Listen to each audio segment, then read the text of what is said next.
The wind, a mournful sigh across the endless, sun-scorched expanse of the Dakota Territory, carried with it a sound so faint, so fragile. It might have been a bird caught in a thorn bush, or the last breath of a dying creature. It was a whimper, a tiny, almost inaudible plea against the vast indifference of the plains. Hidden beneath a sparse, uncharitable overhang of rock, a small form huddled, knees drawn to her chest, a scrap of humanity lost in the immensity of the wilderness. This was Lily, no more than 6 summers old. Her face smudged with dirt and tears, her eyes wide and dark, reflecting a terror too profound for her tender years. Her parents, Silas and Agnes, had called it a necessary unburdening. Their faces, etched with a grim, self-serving resolve, were already fading from her immediate memory, replaced by the chilling finality of their retreating figures, swallowed by the horizon. They had spoken of new beginnings, of a journey she was too small to undertake, but their eyes had been cold, like the stones they'd left her upon, and their hands, when they'd pushed her gently but firmly towards the meager shelter, had been devoid of warmth. All she had left of them, of any life before this desolate moment, was a crudely stitched rag doll, its button eyes staring blankly ahead, clutched in her small, trembling hands. The sun beat down, a relentless hammer, and the silence, broken only by that keening wind and her own stifled sobs, pressed in on her, a suffocating blanket. Every shadow seemed to writhe with unseen dangers. Every rustle in the dry grass sent a fresh spear of fear through her tiny frame. How long had it been? Hours? A day? Time had lost its meaning, dissolved into a blur of hunger, thirst, and a bone-deep chill that even the midday sun could not dispel. She was a forgotten whisper in a land that did not care. Miles away, Elijah Thorne rode the fence line of his ranch, Thorne Haven. His weathered face, a landscape of quiet sorrow and steadfast resilience, was turned towards the west, his eyes, the color of a stormy sky, scanning the perimeter. The loss of his beloved Sarah, and their infant son, Michael, 10 years gone now, had carved lines of grief around his mouth and eyes, but it had not extinguished the innate kindness that was the bedrock of his character. Thorne Haven, a modest but meticulously kept spread of land, was his sanctuary, a testament to hard work and a quiet, enduring spirit. It was a lonely existence, shared only with his steadfast housekeeper, Martha, and the rhythms of the land itself. His horse, a sturdy Morgan named Gideon, plodded steadily onward, accustomed to these long, meditative rides. Elijah was a man of few words, but his heart was a deep well of compassion, though he seldom had cause to draw from it in such a raw, immediate way. He'd been a struggling widower for so long, the ache a constant companion, a dull throb beneath the surface of his daily routines. He'd learned to live with it, to build a life around the empty spaces, but sometimes, in the quiet of the evening or the vastness of the prairie, the loneliness would rise up and threaten to engulf him. It was then he heard it, a sound that snagged at the edges of his awareness, distinct from the wind's lament. He reined Gideon to a halt, his head cocked, listening. There it was again, weaker this time, almost lost. A cry, not animal but human, childlike. His heart, a thing he thought long dormant in its deepest chambers, gave a sudden, painful lurch. He urged Gideon forward, his gaze sweeping the harsh terrain, his mind racing through improbable, then terrifying, possibilities. Who would leave a child out here? The land was unforgiving, a place where even the strongest could perish if they weren't careful. He dismounted near a cluster of jagged rocks, his boots stirring small puffs of dust. And then he saw her, a small, crumpled heap of rags and despair. For a moment, he could only stare, his breath caught in his throat. The sight of her, so small, so utterly alone, struck a chord deep within him, a resonance of his own profound loss, now mingled with a fierce, protective anger at whoever had committed such a monstrous act. He approached slowly, cautiously, not wanting to frighten her further. "Child?" he called out, his voice rough from disuse, yet gentle. Lily flinched, her head snapping up, eyes wide with animal terror. She scrambled back, pressing herself harder against the unyielding rock, a small, trapped creature. He saw the fever in her eyes, the parched lips, the way her tiny body trembled. This was no mere misadventure. This was abandonment, cruel and absolute. And in that moment, Elijah Thorne, the quiet widower, felt something shift within him. A purpose rekindled, a life about to be irrevocably changed. The vast, empty prairie had offered up a life, not taken one, and he, in his solitude, was there to receive it. He knew, with a certainty that settled deep in his bones, that this was not an ending, but a new, unforeseen beginning for them both. The little girl cried, a sound that tore at his soul, and Elijah Thorne, the struggling widower, knelt, his own past sorrows momentarily eclipsed by the urgent need of the present. He would not let her perish. He would not let the darkness win. The sun was beginning its descent, painting the western sky in hues of blood orange and bruised purple, when Elijah finally coaxed the small, trembling girl into his arms. She was light, terrifyingly so, her small frame bird-like and fragile against his own solid strength. He had spoken to her in low, soothing tones, words of comfort and reassurance that he wasn't sure she truly understood, but the gentleness in his voice, the palpable concern in his eyes, seemed to penetrate the wall of her fear. He had offered her water from his canteen, a few drops at first, which she lapped at weakly, her parched throat struggling to swallow. Her doll, its stitched smile a stark contrast to her own desolate expression, remained clutched tightly in one hand. He wrapped her in his worn saddle blanket, the wool rough but warm, a shield against the rapidly cooling air. Lifting her onto Gideon, he mounted behind her, holding her securely against his chest. She was little more than a feather, yet her presence was a profound weight, a responsibility that settled upon him with an almost physical force. The ride back to Thornhaven was slow, measured. Elijah was acutely aware of every small sound she made, every shiver that ran through her body. He felt the rapid, frightened beat of her heart against his ribs, a fragile rhythm that echoed the vulnerability he now carried. What wickedness could possess parents to do such a thing? To leave a child, their own flesh and blood, to the mercies of such an unforgiving land? The question burned in his mind, a hot coal of indignation. He thought of Sarah, of their lost Michael, and a fresh wave of sorrow washed over him, now intertwined with a fierce, protective instinct for the child in his arms.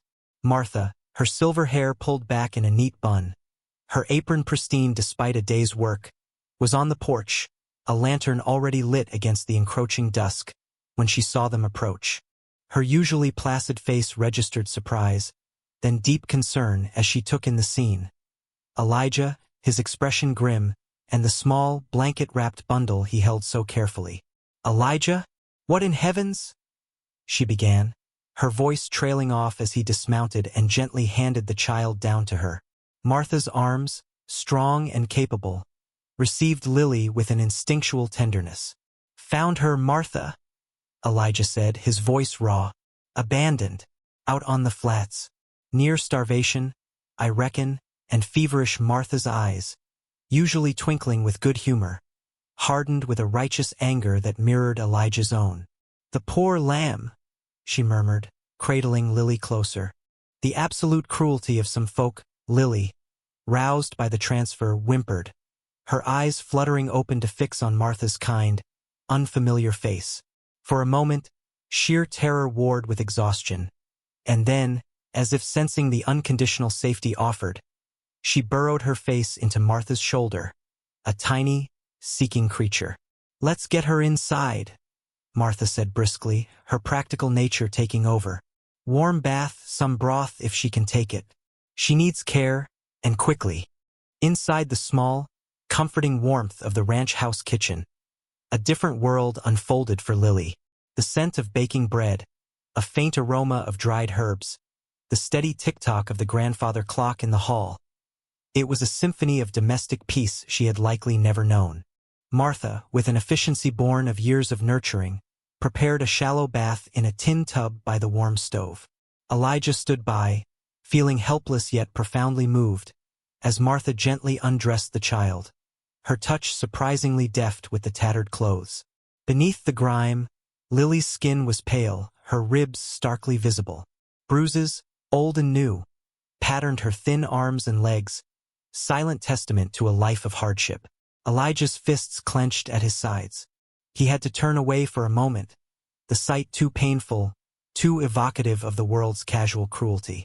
When he looked back, Lily was in the warm water, her eyes closed, a sigh escaping her lips, not of pleasure, perhaps, but of a surrender to the gentle hands washing away the dirt and despair. Martha hummed a low, tuneless melody, a sound as comforting as the warm water. Later, dressed in one of Elijah's old, soft nightshirts, cinched at the waist with a piece of twine, Lily was propped up in a small cot Martha had quickly assembled in a quiet corner of her own spacious bedroom. She managed a few spoonfuls of thin, nourishing broth, her eyes heavy-lidded. Elijah sat on a stool beside the cot, watching her. Martha moved quietly about the room, tidying, her presence a silent reassurance. The child, whose name they did not yet know, seemed to be drifting in and out of a restless sleep. Her breathing was shallow, and a faint flush still stained her cheeks. Elijah reached out a calloused hand, intending to smooth the tangled hair from her forehead, but hesitated. She was so fragile, like a wounded bird. He drew his hand back. "We'll need the doc in the morning if that fever doesn't break," he said quietly to Martha, who nodded in agreement. "She's a fighter, though, Elijah.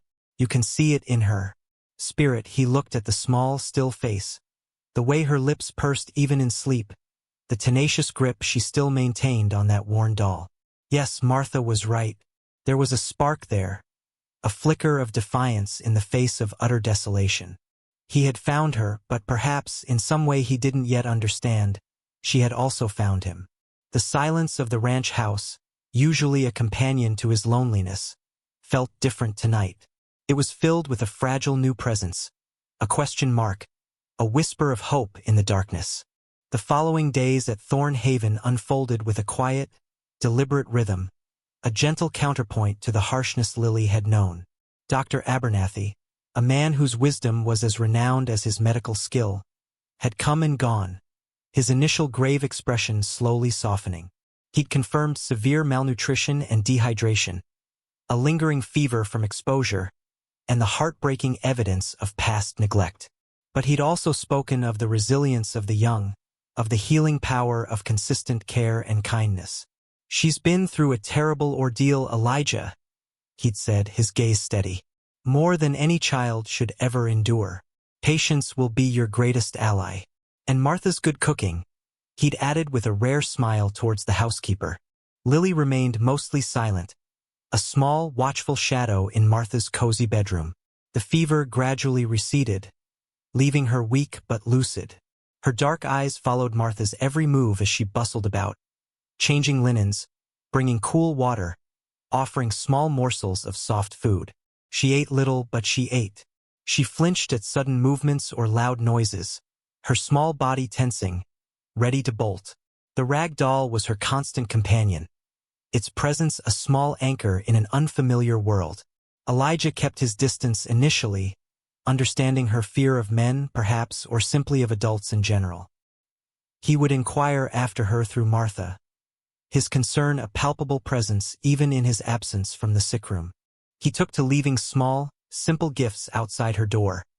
A brightly colored feather he'd found, a smooth, curiously shaped stone from the creek bed, a wild prairie flower, its petals already wilting but its gesture vibrant. He never waited for a reaction, just left them there, small tokens of a world that could also be gentle. Martha, with her innate understanding of wounded spirits, never pushed. She spoke to Lily in a calm, soothing voice, narrating her daily tasks, humming old folk songs, filling the silence with a comforting hum of normalcy. "Now we'll just air this room out a bit. Let the sunshine in. Sunshine's good for chasing away the shadows, you know?" she'd say, her words flowing like a gentle stream. Or, "This broth is made with a chicken that clucks louder than any rooster." A very proud chicken indeed. Lily wouldn't respond, but her eyes, those deep, knowing pools, would fix on Martha, absorbing, listening. The first breakthrough, if it could be called that, came nearly a week after her arrival. Martha was mending one of Lily's tattered garments, the original rags she'd been found in, cleaned now but still a poignant reminder of her past. Lily, propped up against pillows, watched her needle flash. Slowly, hesitantly, she reached out a small, thin hand and touched the fabric. Martha paused, her own hand stilling. Lily's finger traced one of the many tears. "Hurts?" she whispered, her voice a reedy thread of sound, the first word she'd spoken to either of them. Martha's heart swelled. "Yes, sweet Ling," she said softly, her voice thick with emotion. "It does hurt, but things can be mended. See? With a bit of care, we can make it strong again." She made a few more stitches, her movements deliberate, showing Lily how the tear was slowly disappearing. Lily watched, mesmerized. It was a small moment, almost insignificant, yet it felt monumental. A word. Connection. A tiny seed of trust taking root in barren ground. Elijah heard about it that evening, Martha recounting the incident with a quiet joy. He felt a surge of something warm and hopeful unfurl in his chest, a feeling he hadn't realized he'd been so desperately missing. The next day, he sat on the porch, ostensibly mending a piece of tack, but his attention was on the open doorway of Martha's room, where Lily was now sometimes allowed to sit in a chair by the window. He began to read aloud, not directly to her, but to the air, to the quiet afternoon. He chose a simple book of fables, his voice low and steady, narrating tales of brave animals and clever children. He didn't know if she was listening, but he continued, day after day, his voice becoming a familiar sound in her fragile new world. One afternoon, as he read a story about a lost lamb finding its way home, he heard a small sigh from the room. He paused. Silence. Then, a tiny voice, barely audible. "Read more." Elijah's breath caught. He looked towards the doorway, but she was hidden from his view. He cleared his throat, his heart beating a little faster. "All right then," he said, trying to keep his voice even, and continued reading, a small, almost imperceptible smile touching his lips. The prairie wind still whispered around Thorn Haven, but now, it seemed to carry a different tune, a note of tentative hope, a promise of slow, patient healing. The walls of silence were beginning to crumble, one small word, one gentle gesture at a time. The quiet adjustment was underway, a delicate dance of earning trust where none had been deserved before. The days at Thorn Haven began to settle into a new rhythm, one that cautiously, tenderly included Lily. She was still a wisp of a girl, her past a shadowy cloak she wore, but tiny sparks of the child within were beginning to peek through. After her whispered request for more story, Elijah made it a daily ritual. He would sit on the porch, or in the evenings by the fire in the main room, and read. He chose tales of courage, of kindness rewarded, of small creatures overcoming great odds. Lily would often sit just inside the doorway, or on a low stool near the hearth, her rag doll in her lap, her dark eyes fixed on him, though her expression remained guarded. Martha, meanwhile, continued her gentle ministrations. She discovered Lily had a quiet fascination with the workings of the household. She began to give her small, simple tasks, polishing spoons until they gleamed, folding freshly laundered napkins into neat squares, tasks that required little strength but offered a sense of participation, of belonging. Lily performed these duties with a solemn concentration, her small brow furrowed as she focused. There was a quiet pride in her when Martha would praise her efforts with a warm, "Well now, aren't these the shiniest spoons in the territory?" Or "Such perfect folds, Lilyflower." The nickname had slipped out one day, and Lily hadn't flinched, her eyes merely widening a fraction before flicking down to the napkin in her hands. Elijah, emboldened by her acceptance of his reading, began to include her, gently, in the wider life of the ranch. He knew the open spaces might still intimidate her, so he started small. One sunny morning, he led a gentle, old mare named Daisy into the small paddock beside the house. Daisy had a new foal, a leggy, curious creature with a soft, velvet nose. Elijah coaxed Lily to the fence. "This here is Starlight," he said, gesturing to the foal. She's just a little one. Like you." Lily watched, her hands clutching the top rail of the fence, her knuckles white. The foal, after a moment of shyness, trotted over, its mother nudging it encouragingly. It sniffed at the fence, its large, liquid eyes curious. Lily instinctively drew back, but Elijah laid a reassuring hand on her shoulder, a brief, light touch. "She just wants to say hello," he said softly. Slowly, hesitantly, Lily stretched out a finger. The foal nudged it with its soft muzzle. A tiny gasp escaped Lily's lips, not of fear this time, but of wonder. A fragile, tentative smile, the first true smile Elijah had seen from her, touched her lips.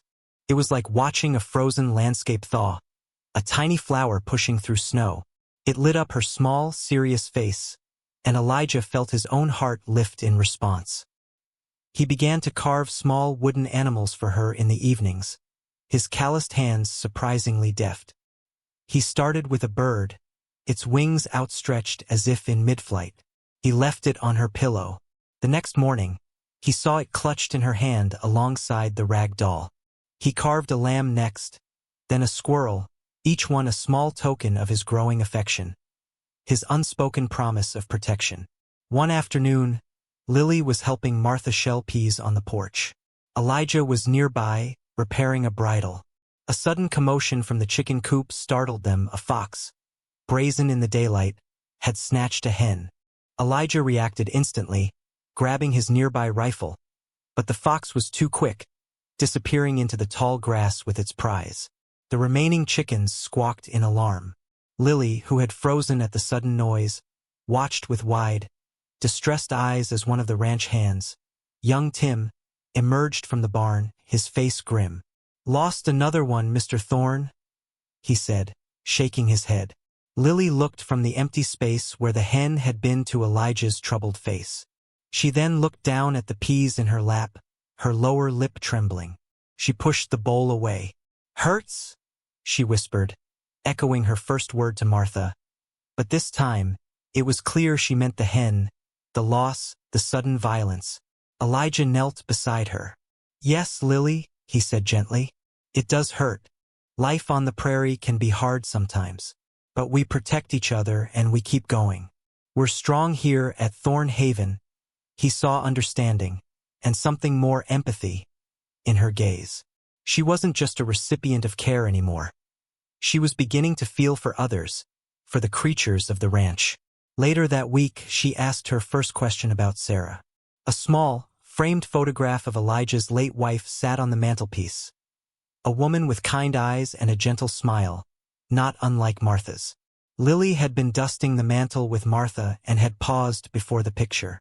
"Who?" she'd asked Martha, her finger hovering near the glass. Martha had called Elijah in.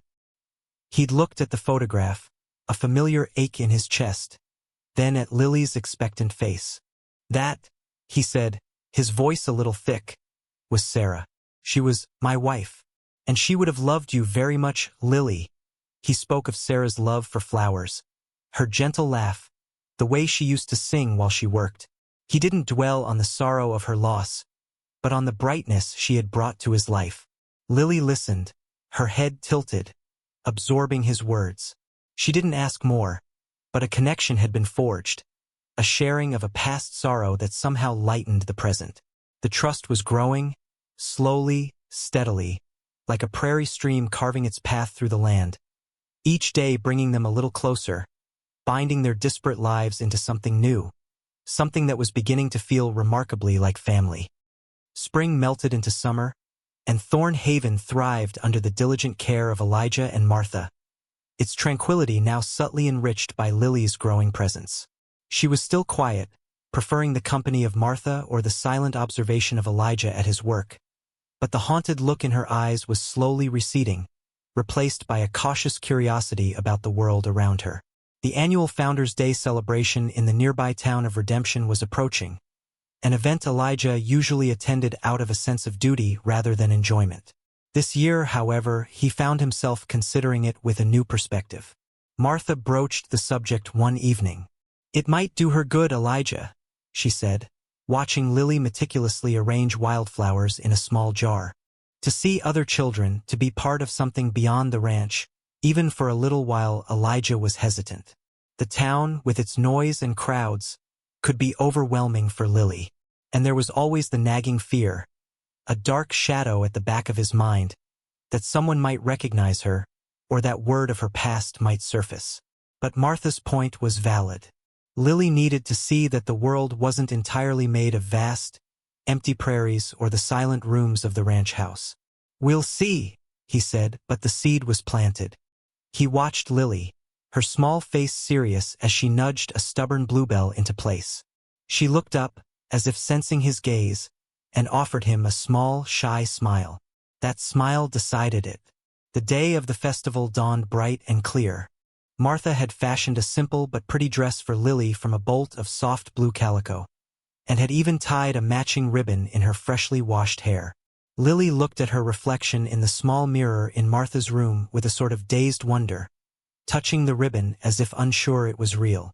She still clutched her original rag doll, but now, tucked into the pocket of her new dress, was the small wooden bird Elijah had carved. The journey to redemption in the buckboard was an adventure for Lily.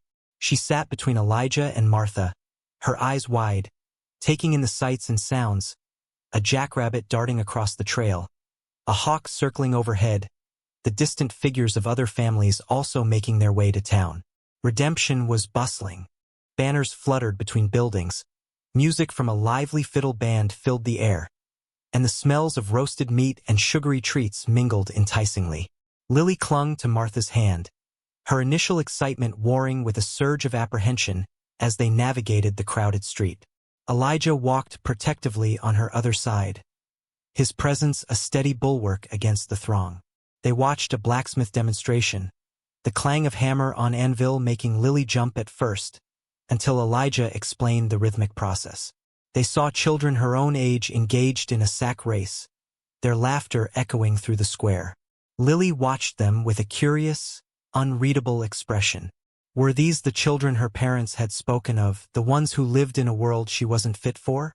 The thought, if it crossed her mind, was fleeting, overshadowed by the immediate sensory overload of the festival. Elijah bought her a peppermint stick, and her eyes widened at the sweet, sharp taste. Martha guided her to a stall selling brightly painted wooden toys, and while Lily looked, she made no move to ask for anything, her ingrained habit of wanting nothing, expecting nothing, still strong. It was during a brief stop at the general store, while Elijah was discussing grain prices with Mr. Henderson, the proprietor, that a small incident occurred. A woman, Mrs. Albright, known for her sharp eyes and even sharper tongue, peered at Lily. "Well now, Elijah Thorne," she said, her voice carrying, "is this the little stray you took in? Heard tell she was found half dead out on the prairie. Such a tragic tale. Do you even know who her people are?" Elijah's jaw tightened. He placed a hand gently on Lily's shoulder. "Her people are right here, Mrs. Albright," he said, his voice quiet but firm, his gaze steady and unwavering. "She is Lily Thorne, and this is her home, Mrs. Albright." Taken aback by his directness and the protective steel in his eyes, stammered a hasty pleasantry and moved away. Lily looked up at Elijah, her eyes searching his. He gave her a reassuring smile. "Don't you mind her, little one," he said softly. "Some folks have more curiosity than kindness," but the encounter, brief as it was, served as a stark reminder. Lily's past was not entirely buried. Whispers could travel, and somewhere out there, the parents who had so cruelly discarded her still existed. Later that afternoon, as they watched a puppet show, Lily, nestled securely between Elijah and Martha, leaned her head against Elijah's arm, a small, unconscious gesture of trust and belonging. He covered her small hand with his own. The fear was still there, a distant hum beneath the surface, but for now, in the warmth of the summer day, surrounded by the simple joys of the festival, they were a family. And Elijah knew with a fierce certainty that he would protect this fragile new bond, no matter the cost. The visit to town, while holding a thread of unease, had also solidified something profound. Lily was theirs, and they were hers, a truth proclaimed not by blood, but by love and unwavering commitment. The late summer brought with it a series of thunderstorms that swept across the plains with dramatic fury. One evening, as dusk was settling, the sky turned a bruised, ominous purple, and the wind began to howl around Thorn Haven like a tormented spirit. Rain lashed against the windows, and jagged spears of lightning illuminated the landscape in brief, startling flashes, followed by crashes of thunder that seemed to shake the very foundations of the small ranch house. Lily, who had grown accustomed to the predictable rhythms of the ranch, was visibly unnerved. Each clap of thunder made her jump, her eyes wide with fear, her knuckles white as she gripped her rag doll. Martha tried to soothe her, humming and speaking in low tones, but the storm's ferocity was overwhelming. Elijah, seeing her distress, made a decision. He built up the fire in the main room's hearth until it blazed cheerfully, casting dancing shadows on the walls and pushing back the gloom. "Come, Lily Flower," he said, his voice calm and steady above the storm's roar. "Let's sit by the fire. It's warm and safe in here. The storm can't touch us." He settled into his worn armchair, and Martha gently guided Lily to a small footstool nearby. For a while, they sat in silence, the only sounds the crackling fire, the relentless drumming of rain, and the distant rumble of thunder, now slowly receding. The enforced intimacy of the storm-bound evening created a space for a different kind of sharing. Perhaps it was the sense of sanctuary within the sturdy walls of the house, or the comforting presence of Elijah and Martha, or maybe the raw power of the storm itself had stirred something deep within her. Lily, staring into the mesmerizing flames, began to speak. Her voice was small, hesitant at first, the words emerging in fragmented sentences, like pieces of a broken puzzle. "Cold," she whispered, her gaze distant. "So cold." Mama said, "Be quiet." Papa walked away. Elijah and Martha exchanged a look over her head, their hearts aching. They listened patiently, not interrupting, not probing, letting her find her own way to tell her story. She spoke of hunger, a constant companion, of harsh words that stung more than any physical blow, of being told she was a burden, a millstone. She didn't cry, but her voice was laden with a sorrow too profound for her years. "They left the doll," she said, her fingers tightening around the familiar shape of her tattered toy. "Said, don't follow." She looked up then, her eyes, dark pools in the firelight, searching Elijah's face, then Martha's. "Why?" The simple question hung in the air, heavy with unspoken pain and confusion. Why would parents abandon their child? It was a question Elijah had asked himself countless times since finding her. He had no easy answer, no way to explain the cruelty and desperation that could lead to such an act. He reached out and gently took her small hand. "I don't know why they did what they did, Lily," he said, his voice thick with emotion. "Some people, they make terrible choices. They don't understand what a precious gift a child is." He paused, choosing his words carefully. "But what I do know is this: you are not a burden. You are not unwanted. Not here. This is your home now, Lily. Martha and I, we want you here. You are safe with us. Always." Martha, her eyes shining with unshed tears, nodded in agreement. "He speaks the truth, sweet Ling," she said softly. "You are a blessing to this house. Our blessing." Lily looked from Elijah to Martha, her gaze lingering on their earnest, compassionate faces. A single tear traced a path down her cheek, followed by another. But this time, they were not tears of fear or desolation, but of a slow, dawning release. She leaned forward, hesitantly, and rested her head against Elijah's knee, a gesture of profound trust and surrender. He gently stroked her hair, his heart overflowing with a fierce, protective love. The storm outside continued to rage, but within the warm confines of the ranch house, a different kind of storm had passed. The barriers had finally, truly fallen. Lily had shared the darkness of her past, and in doing so, had stepped more fully into the light of her present. Elijah Thorn, the widower who had thought his heart was irrevocably broken, felt it mend a little more that night, knit together by the unspoken promise he'd made to this child. She was no longer just a stray he had rescued. She was becoming his daughter, in every way that mattered. The silence that followed her story was not empty, but filled with a new depth of understanding, a shared vulnerability that bound the three of them together, an unshakable fortress against any storm the world might send their way. As the thunder faded into a distant grumble and the rain softened to a gentle patter, Lily fell asleep by the fire, her breathing soft and even, her face, for the first time, truly peaceful. Elijah looked at Martha, a silent acknowledgement passing between them. Thorn Haven was no longer just a sanctuary. It was a home, built on resilience, and now, cemented by love. The seasons turned, autumn's gold giving way to the stark white blanket of winter, then blossoming again into the vibrant green of spring. 2 years had passed since Lily's arrival at Thorn Haven, 2 years in which she had transformed from a terrified, silent waif into a bright, engaging child of 8. The shadows of her past still flickered occasionally, a brief hesitation in her smile, a momentary fear in her eyes at a raised voice or unexpected sound. But these moments were increasingly rare.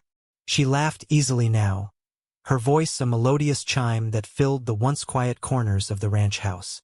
She attended the small one-room schoolhouse in Redemption, proving to be a quick and eager learner.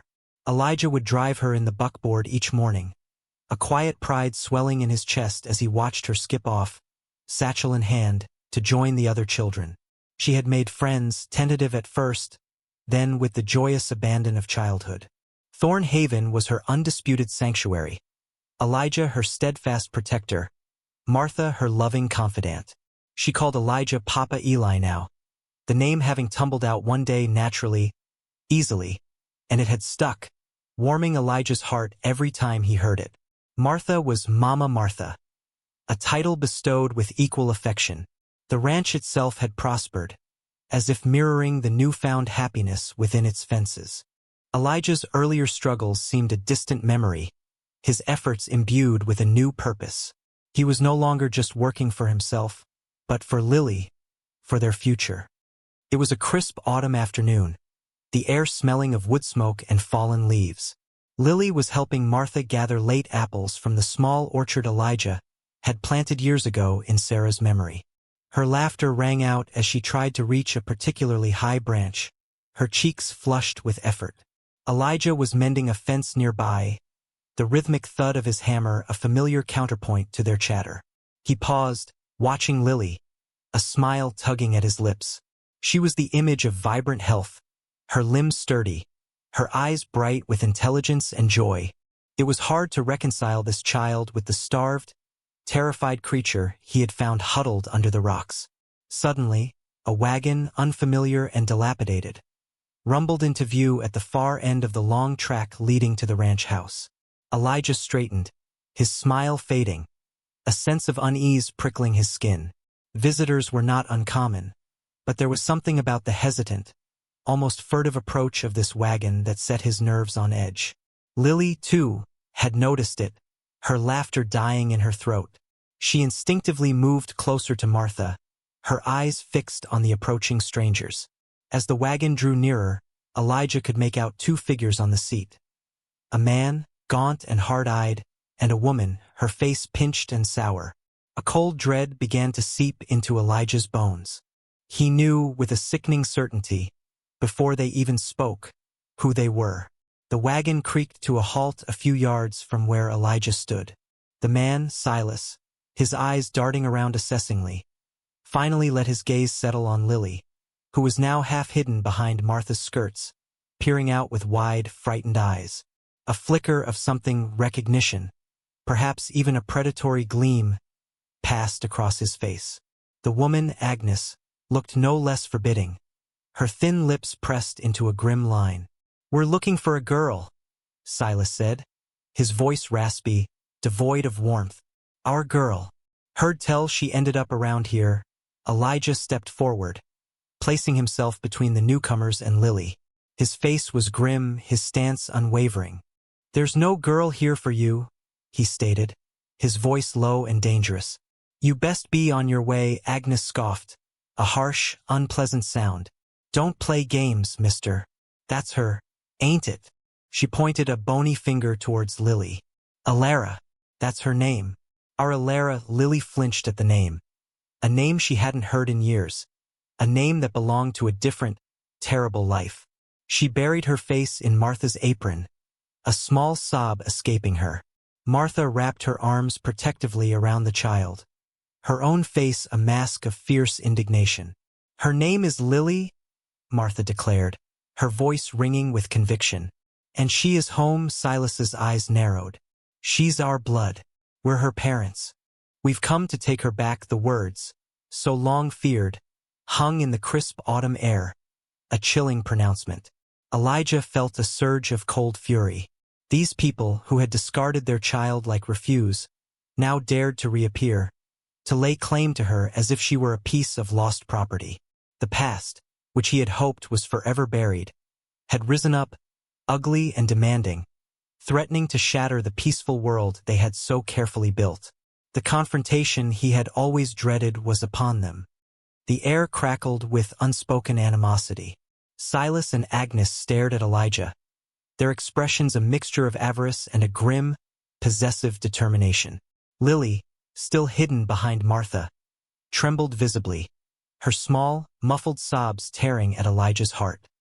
He stood his ground, a bulwark of quiet fury, his weathered face set like stone. "She is not yours to take," Elijah stated, his voice deceptively calm, yet underscored with a steely resolve that brooked no argument. "You forfeited any right to her when you left her to die on the prairie." Silas's gaunt face twisted into a sneer. "We had our reasons. Times were hard. Besides, the law says she's ours. Blood is blood." Agnes nodded in avid agreement, her eyes, like two chips of flint, fixed on Lily. "She's got strong arms now, I see. Be useful. We found a new place. Could use an extra hand." The callousness of her words, the blatant admission of their exploitative intent, stoked Elijah's anger to a white heat. These were not parents seeking a lost child out of love or remorse. They were scavengers, drawn by the scent of perceived prosperity, seeing Lily not as a daughter, but as a potential asset. "Useful," Elijah repeated, his voice dangerously soft. "She is a child, not a beast of burden. She is loved here. She is cared for. She has a life, a good life, something you clearly never provided and never could." "That ain't for you to decide," Silas retorted, his hand inching towards a heavy-looking stick propped beside him in the wagon. "We're her kin. We're taking her." He made a move to climb down from the wagon. "I wouldn't advise that," Elijah warned, his gaze unwavering. He didn't raise his voice, didn't make a threatening gesture, but the quiet intensity in his eyes, the sheer force of his moral conviction, gave Silas pause. For a moment no one moved. The only sounds were Lily's suppressed sobs and the rustle of autumn leaves in the wind, a stark contrast to the coiled tension of the human drama unfolding. Martha, ever practical even in her outrage, spoke up. "You have no claim on her. You abandoned her. That's a crime in itself. The sheriff would be very interested to hear your story."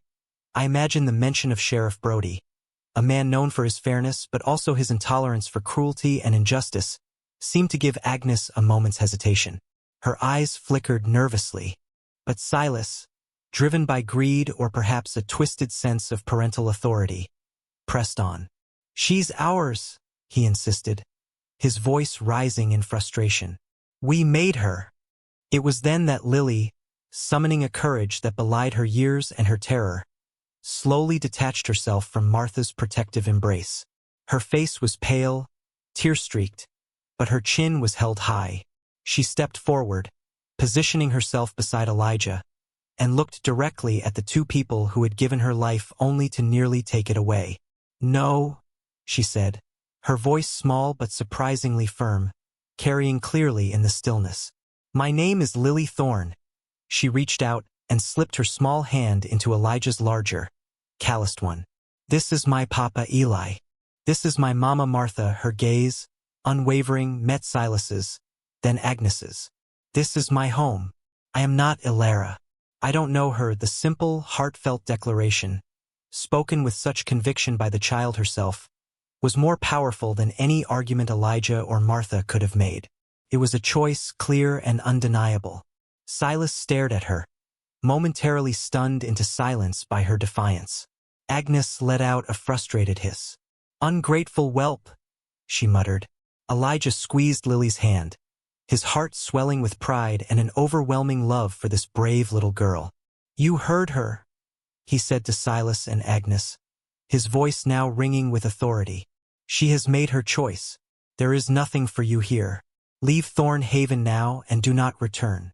If I ever see your faces near this ranch, or near Lily, again you will answer to me, and you will answer to the law." There was a long, tense silence. Silas looked from Elijah's resolute face to Lily's determined one, then to Martha's stern disapproval. He saw no weakness, no hesitation, only an unbreakable wall of love and protection. He was a bully and a coward at heart, and he recognized defeat. With a grunt of frustration and a string of muttered curses, he roughly grabbed the reins. "This ain't over," he snarled, but his threat lacked conviction. He knew it was. Agnes shot one last venomous glare at Lily before the wagon creaked and groaned as Silas turned it around, heading back down the track, away from the life they had tried to reclaim, away from the child they had never deserved. Elijah, Martha, and Lily stood watching until the dilapidated wagon was out of sight, a small, retreating speck of ugliness against the backdrop of the vibrant autumn landscape. Only then did the tension finally break. Lily sagged against Elijah, a shuddering sigh escaping her.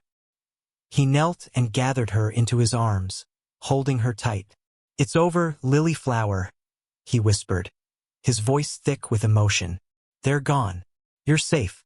You were so brave." Lily clung to him, her tears finally flowing freely. Not tears of fear this time, but of relief, of release. "Papa Eli," she sobbed into his shoulder, the name a balm to his soul, a confirmation of everything he held dear. Martha laid a comforting hand on both their shoulders, her own eyes moist.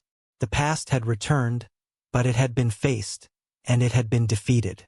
The bonds of their chosen family, forged in hardship and nurtured with love, had proven stronger than the bitter claims of blood. Thorn Haven remained a sanctuary, its peace restored, its future secured not by fences or fortune, but by the unwavering courage of a little girl and the enduring power of a love that had chosen her, and been chosen in return. The years flowed onward from that autumn confrontation, each season weaving a richer tapestry of life at Thorn Haven. The specter of Silas and Agnes never reappeared, their threat fading into a distant, unpleasant memory, a testament to the strength of the stand Elijah and Lily had made. Lily blossomed, shedding the last vestiges of her childhood fear, growing into a young woman of grace, intelligence, and profound kindness. The education she received at the Redemption Schoolhouse, supplemented by Martha's practical wisdom and Elijah's quiet, thoughtful guidance, had sharpened her mind and broadened her horizons.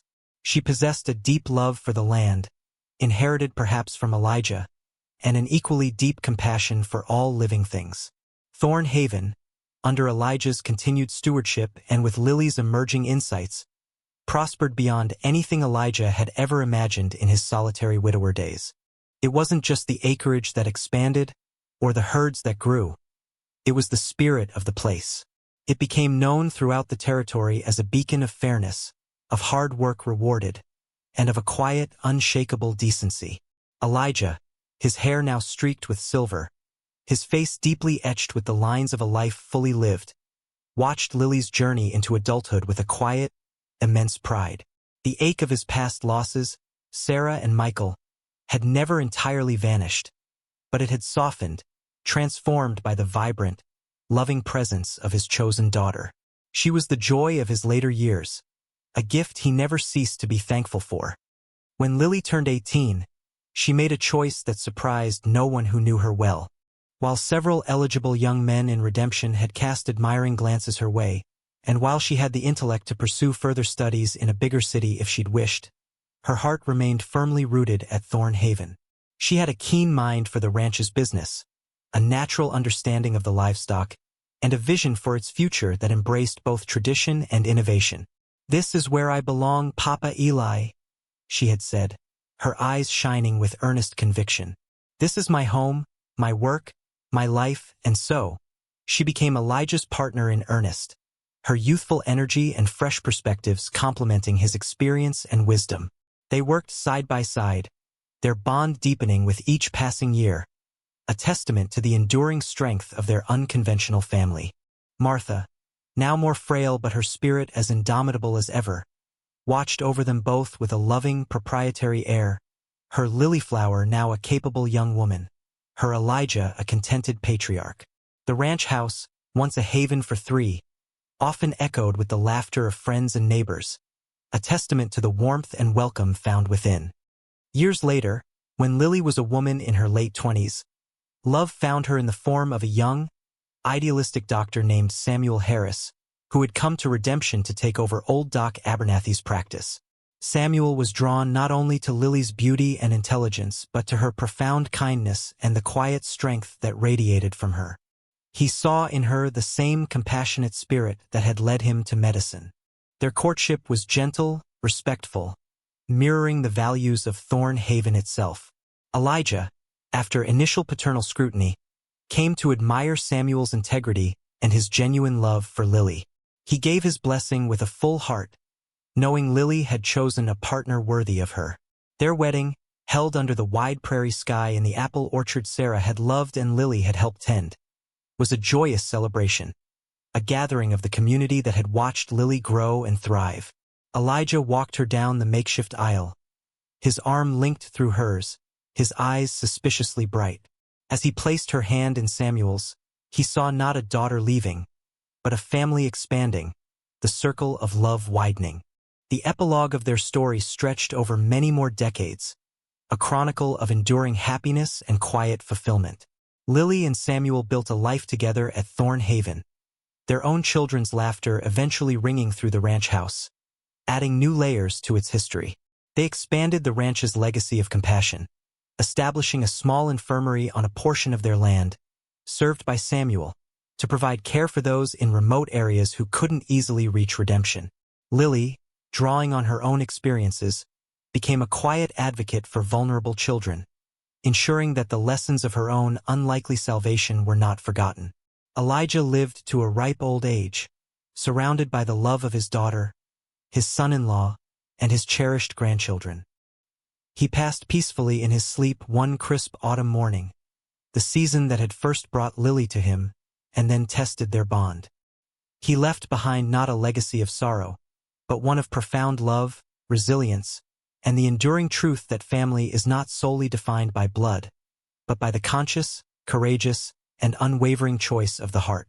Thorn Haven stood as a monument to this truth, a sanctuary built not just of wood and stone, but of kindness, courage, and the unbreakable bonds of a chosen family. The little girl who had been left to die had not only survived but had flourished, becoming a source of light and hope, her life a testament to the struggling widower who had found her, and in doing so had found the redemption of his own heart. Their story, whispered on the prairie winds, became a quiet legend of second chances, a reminder that even in the harshest of landscapes, love, when given a chance to take root, could transform desolation into an enduring haven.